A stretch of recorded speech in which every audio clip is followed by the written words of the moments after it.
bajo mis pies, bajo mis pies, bajo mis pies. bajo mis pies. Satanás está bajo mis pies. Al campo enemigo yo fui y yo no veo que me robó, no veo que me robó, no veo que me robó.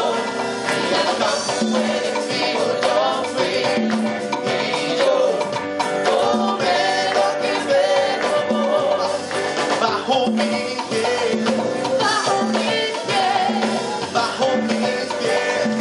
bajo mis Satanás pies, está bajo mis pies. bajo mis pies. Satanás está bajo mis pies. Puedes creer lo que Dios ha hecho en mí. Puedes creerlo, puedes creerlo, puedes creer lo que Dios ha hecho en mí. Soy un salvo limpio, mi vida cambió, en tierra firme mi vida sembró. Puedes creer lo que Dios ha hecho en mí. Mira lo que ha hecho Dios, mira lo que ha hecho Dios.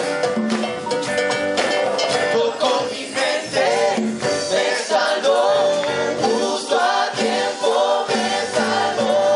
A su nombre alabaré, todo te alabaré.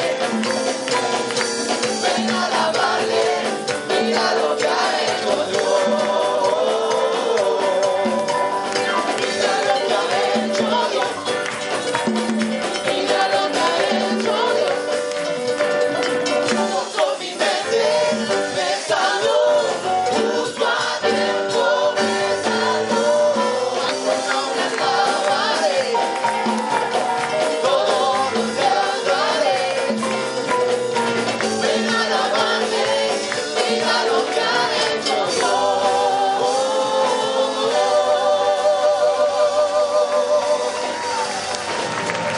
Pasar con nosotros. Gloria a Dios. Usted tiene que comprar una grabación de la adoración. Casi nunca las tenemos, pero yo creo que debemos de comenzar a hacerlas otra vez. Amén. Para que usted se escuche adorando al Señor. Porque usted quizás en medio de del que está a su lado no puede escucharse bien. Pero cuando usted escucha, cuando usted llega al templo, ya comenzaron a cantar o adorar al Señor, usted puede apreciar el valor de lo que es estar en la casa del Señor y adorar con gozo y con alegría. Amén. Pregunte el nombre del que está a su lado y tome asiento con mucho gusto y mucho amor. Apréndase el nombre. El seguro social no, pero el nombre sí. Tome asiento.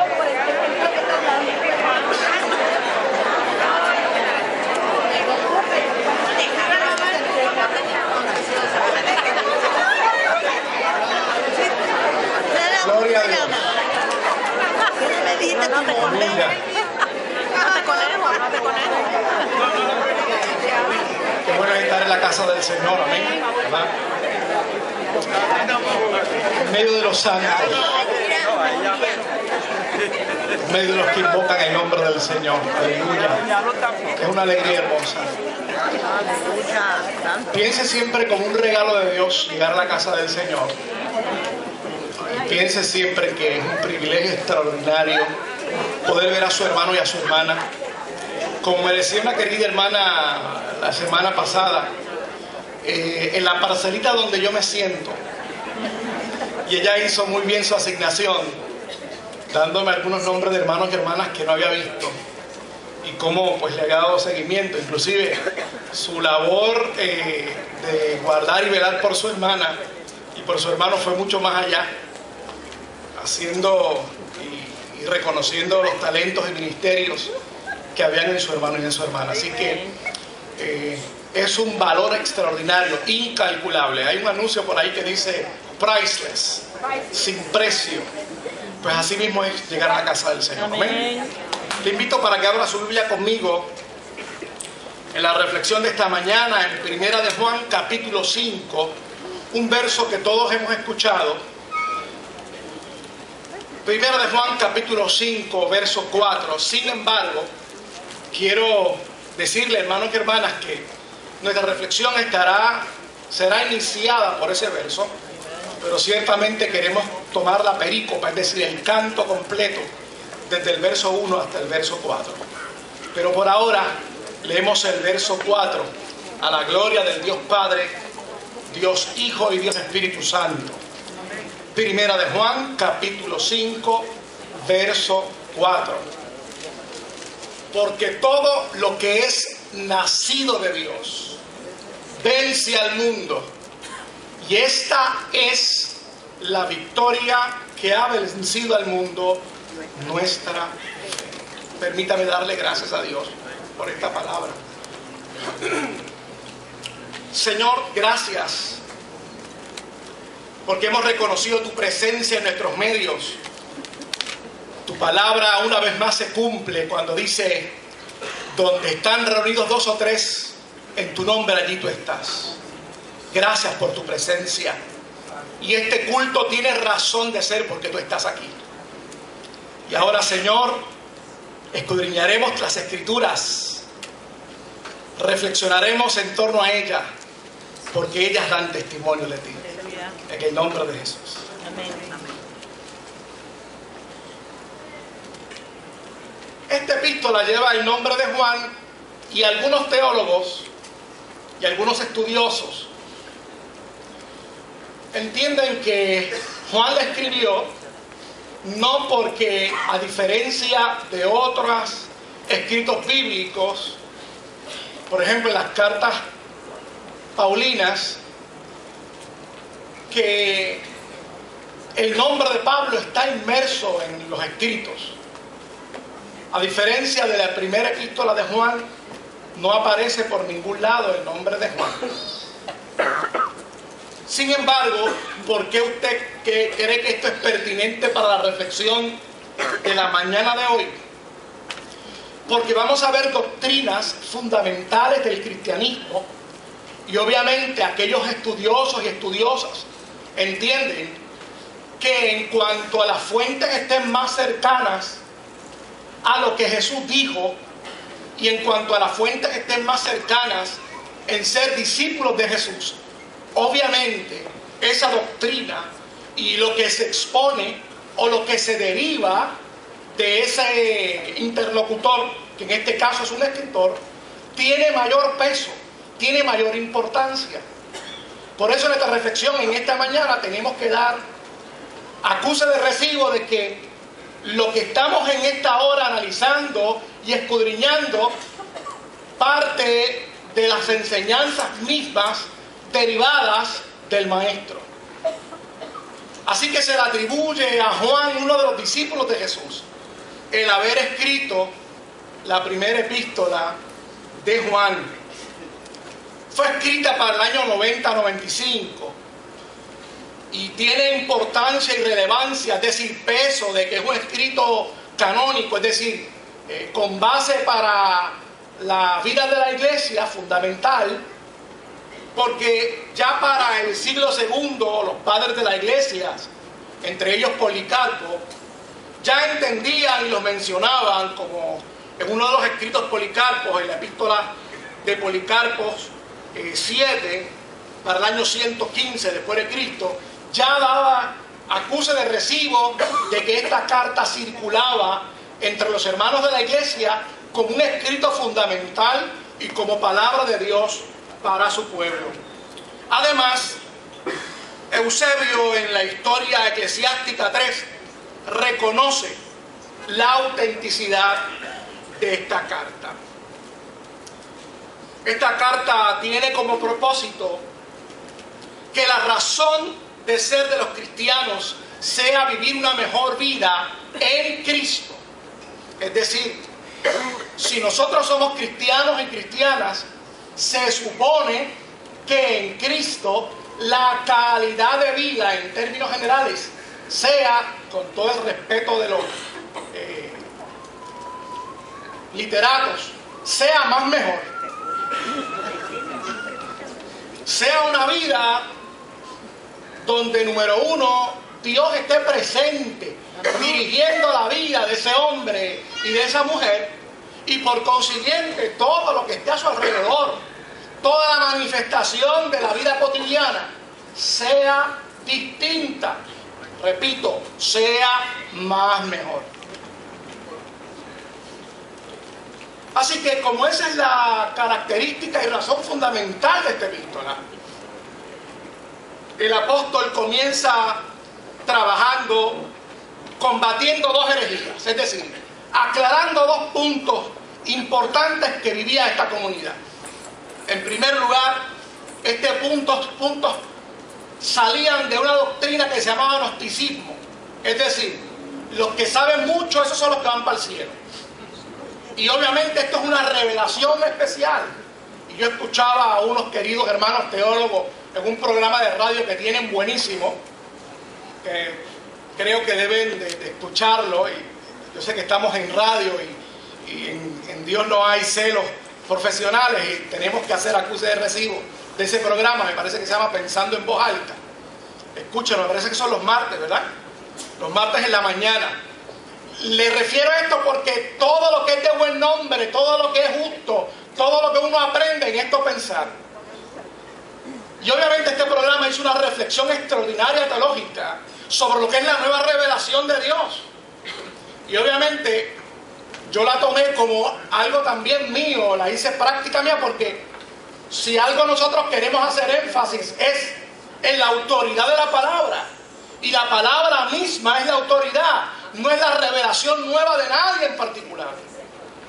Y en la medida en que nosotros aprendemos esto, queridos y queridas, nosotros vamos entendiendo y combatiendo posiblemente algunas doctrinas erróneas. Y que usted dice, pero es que él no ha dicho nada malo. Claro que no. No hay nada malo en decir que hay una nueva revelación. Lo que pasa es que sin querer queriendo nos deslizamos del centro de esa nueva revelación, que no es nueva nada, ha estado hace más de 2000 años ahí, que es la palabra. Amén. Que esa revelación se llama Cristo, aleluya. Y entonces, sin querer queriendo, nos vamos al protagonismo, porque la revelación es nueva. Y usted sabe que, bendito, qué moda no hay en Puerto Rico. Dígame usted, ¿qué hombre o qué mujer en este país no vive a la moda? Aquí este es un país de modas. Por lo tanto, el nosotros entender con mucho cuidado que la revelación suprema está en la palabra y que sencillamente nosotros somos siervos inútiles, que hacemos lo que tenemos que hacer y que la obra la hace el Espíritu Santo, entonces nos ponemos detrás, como decimos en el argot popular, el burro a lo último, y ponemos al frente a Jesucristo como tiene que ser, para que Él lleve toda la gloria, toda la honra, y en Él y para Él sea toda la preeminencia. Aleluya. Esto no está lejos de lo que Juan quiere combatir en esta epístola. Esto se llamaba gnosticismo, es decir, solamente revelaciones únicas y ulteriores son las que pueden hacer que la gente eche para adelante. Y obviamente tenemos que tener mucho cuidado con esto, querido, porque si en medio de nosotros hay algún desmotivado o desmotivada, vaya a la fuente de las Sagradas Escrituras, palabra extraordinaria que sacia la sed y que sacia el hambre por la innovación, poniendo estabilidad en el corazón, en las emociones y en el pensamiento, para que el pensamiento parta de donde tiene que partir, que no es otra cosa: Cristo en nosotros, esperanza de gloria. Así que Juan tiene que trabajar con esto, al igual que en el día de hoy. Y parte de este pensamiento sabiondo partía de lo siguiente. Número uno era el docetismo. ¿Qué quería decir eso? Que esta gente negaba la realidad de Cristo, porque decían que Cristo lo que tenía era un cuerpo aparente, humano, Lo que usted veía era un espejismo. Cristo no había venido en carne nada. Y Juan tiene que combatir eso, y usted verá por qué. Y en segundo lugar, parte de estas doctrinas erróneas, de estos conocimientos, partía también de la enseñanza de Cerinto, que era un discípulo también contemporáneo con Juan, había estudiado en Egipto y enseñaba a judaizar, es decir, entendía que teníamos que hacer las prácticas de los judíos. Y Cerinto enseñaba que Jesús nació de María y de José de forma natural, que Cristo vino a Jesús en el bautismo, y cuando iba camino a la cruz se desapareció Cristo de Jesús, y el que murió en la cruz fue Jesús y no fue Cristo. ¡Qué revolúa!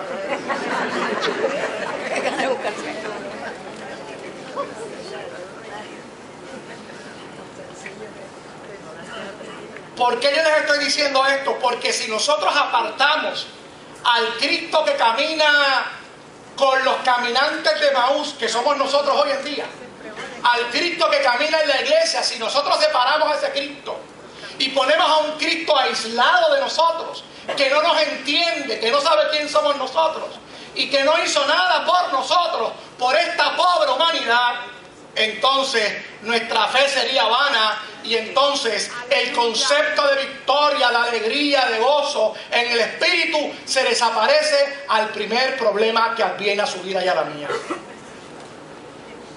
¿Usted va viendo por dónde vamos caminando? Por lo tanto, la tesis de este capítulo 5 de Primera de Juan va a ser, en primer lugar, que la encarnación de Jesús es fundamental para garantizar tu victoria. Y en segundo lugar, que tu fe vence al mundo aunque hayas tenido momentos difíciles. Pero es fundamental nosotros comenzar de ahí para finalmente, ya mismito, cuando finalicemos la reflexión, hayamos podido entender dónde está basada la fe, dónde está basada tu victoria en el nombre del Señor. Pero es fundamental que podamos entender estos dos puntos importantes. En primer lugar, que el Cristo al que tú sirves es un Cristo que te entiende. Es un Cristo, como dice la Escritura en Hebreos 2:18. Vamos allá. Un Cristo que padeció siendo tentado. Por lo tanto, estoy parafraseando, es poderoso para socorrer a los que son tentados. Es un Cristo que ciertamente tenemos que reafirmar, que entiende la naturaleza humana, que entiende los conflictos que vivimos, que entiende las dicotomías que hacemos. ¿Qué es eso? Pues que hoy nos cantamos victoriosos y mañana nos cantamos derrotados.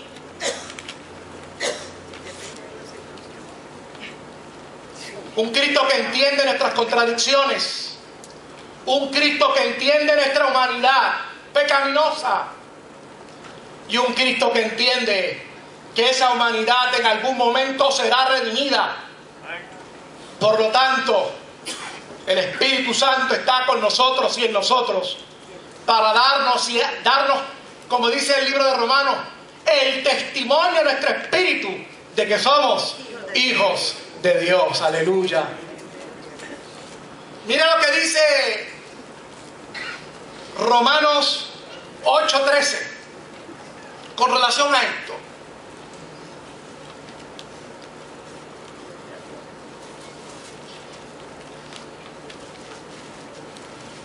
Porque si vivís conforme a la carne moriréis. 8:13.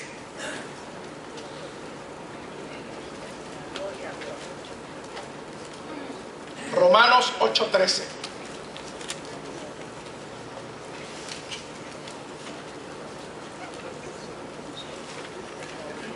Lo leemos de la parte de acá. Dice de la siguiente manera. Porque si ustedes viven conforme a ella morirán, pero si por medio del Espíritu dan muerte a los malos hábitos del cuerpo, vivirán. Solamente en Jesucristo tenemos la capacidad para vivir para Él. Solamente en Jesucristo, porque nos entiende, porque conoce el carácter humano, es que nosotros podemos declarar victoria. Y Romanos 8:3 dice, que es lo que debía haber dicho, el error es mío. En efecto, la ley no pudo liberarnos, porque la naturaleza pecaminosa anuló su poder. Por eso Dios envió a su propio Hijo en condición semejante a nuestra condición de pecadores, para que se ofreciera en sacrificio por el pecado. Él conoce lo que es el pecado, pero no pecó. Conoce la naturaleza humana, caída, pero no pecó, perfecto. Por lo tanto, puede conocernos. Es fundamental. Es que muchas veces se nos olvida. Y ahorita vamos a entender otro planteamiento con relación a la victoria. Que el salterio lo había descubierto posiblemente 1000 años o 600 años antes. Lo había declarado de esa manera. Esas contradicciones, como les decía ahorita, que están en nosotros. Juan 16 y el verso 33 dice de la siguiente manera, un verso que todos conocemos. Juan 16, verso 33.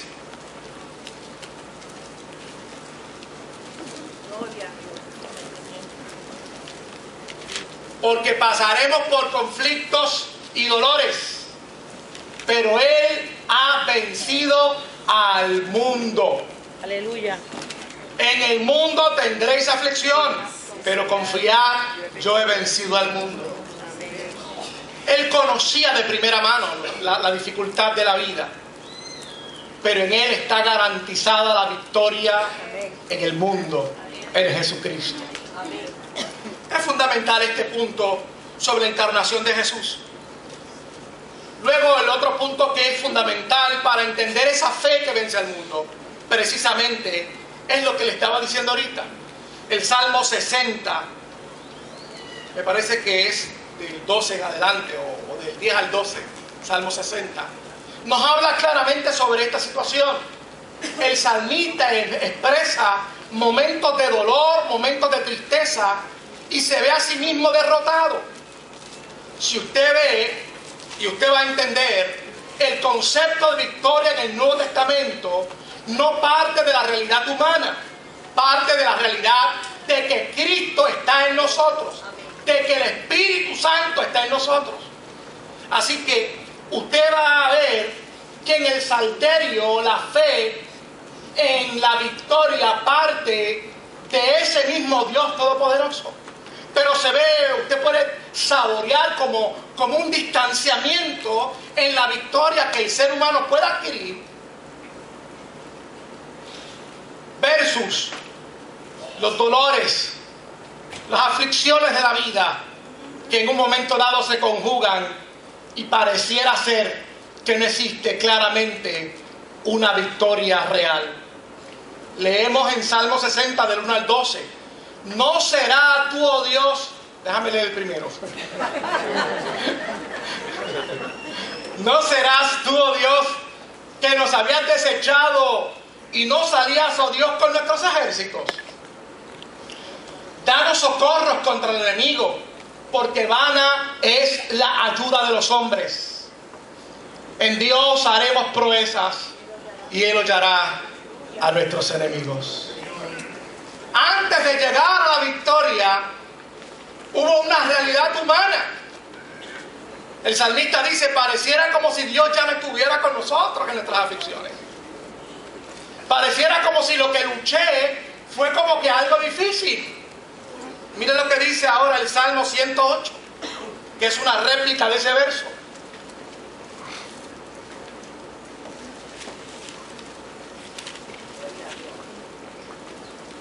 Salmo 108.